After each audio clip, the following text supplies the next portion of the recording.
hands like this. Have them wave the scissors over your fists, being careful to not cut you or anything like that. But they've got the magic wand, so when you open up your hand,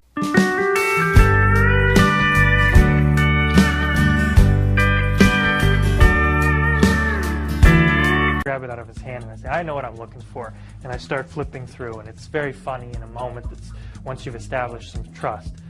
I normally wouldn't feel comfortable snatching a woman's wallet in front of people out, and I wouldn't do it, but these girls were really friendly and it was cool, so it was no problem.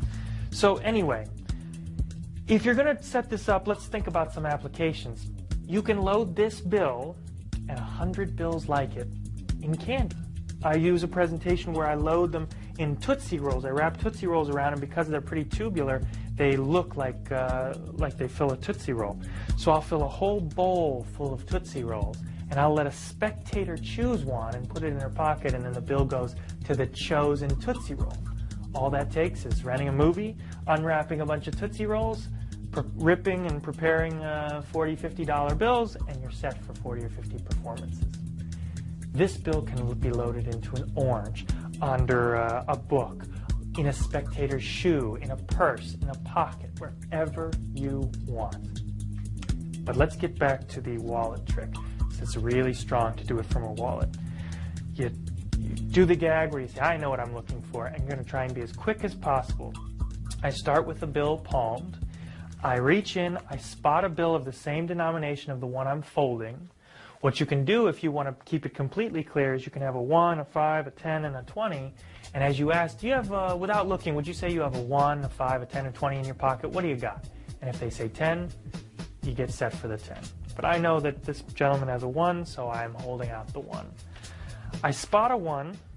I go in. I leave the small bill in my wallet. I take out the big one. I set the wallet, I give the wallet back to the spectator, and I say something very subtle. It doesn't work when you have beautiful women who don't have pockets in their jeans, but for a guy, I say, you're going to need both hands for this, sir. I don't say, put your wallet back away. It sounds a little obvious. So I say, you're going to need both hands for this. And every guy does that. Now you're going to have a bill that goes in his back pocket. It's even more impossible. So now, enjoy the freedom that you never had before, which is borrowing this bill with nothing prepared. I look at George, I look at the president, and I start to rip, approximating the tear that I made before. I really let this sink in. I let the spectator hold onto the corner and help me create next time's bill. So you're resetting yourself as you do it. They hold on to the real corner, and you are set for this trick. Now I say I'm going to do the torn and restored corner, and no, that trick takes too long. You get some gags in here. Then I say I'm going to do the 1s to 100, and I pre-fold this the way that I need for the next gimmick, so it's ready to go. I'm going to do the growing money trick. Oh, that trick takes too long. Now you're going to vanish this bill.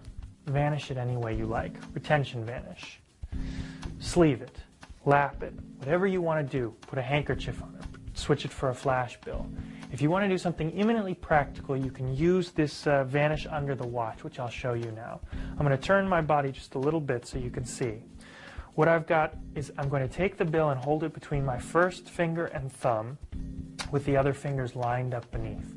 As I pretend to put the bill in my left hand, and as I close my left hand, my thumb and first finger continue down the wrist, and I tuck the bill under my watch.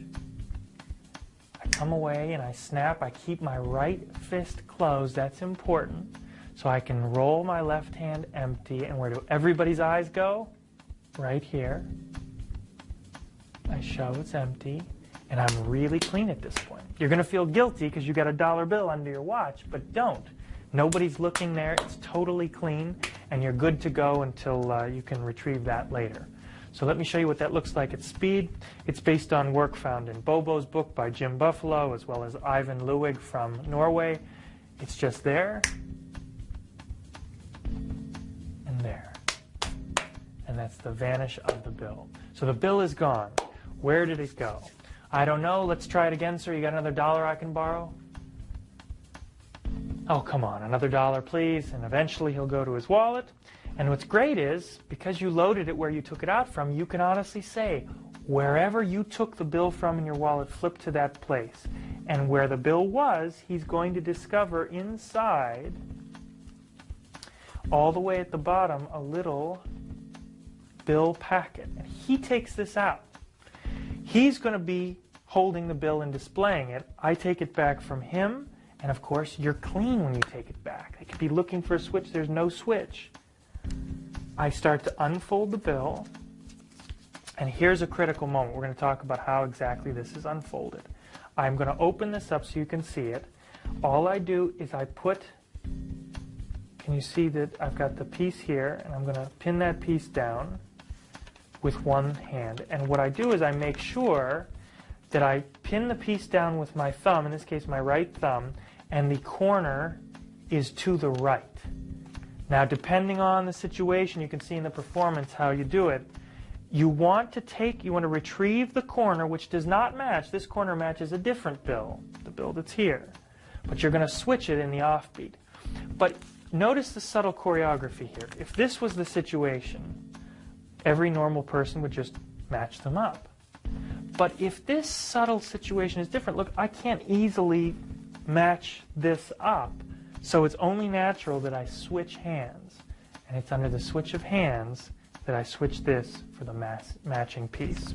So once again, take it back with my left hand. I look for a second, like, how am I going to compare these two? I look at the spectators, maybe ask a question, and switch. Now I can hold them up. They match. As I say, go ahead, hold them up yourself. Take a look. I come away with this piece. They look, and you are left at the end of the trick holding out this little piece. But I'd much rather be holding out a little piece when they've got what they feel is their bill and their missing corner and the trick is over than when all the heat is on you and before when you had to palm the bill going into the trick. So it's just switched when you do the dirty work from before to after, and that is the cornered concept. And I want you to understand, as I said before, this is a framework. So I hope you'll use this and incorporate it in other ways, just knowing that now you have the option of switching after as well as before. I've had a lot of fun with this. I use it both impromptu close-up and for parlor shows preloaded in Candy.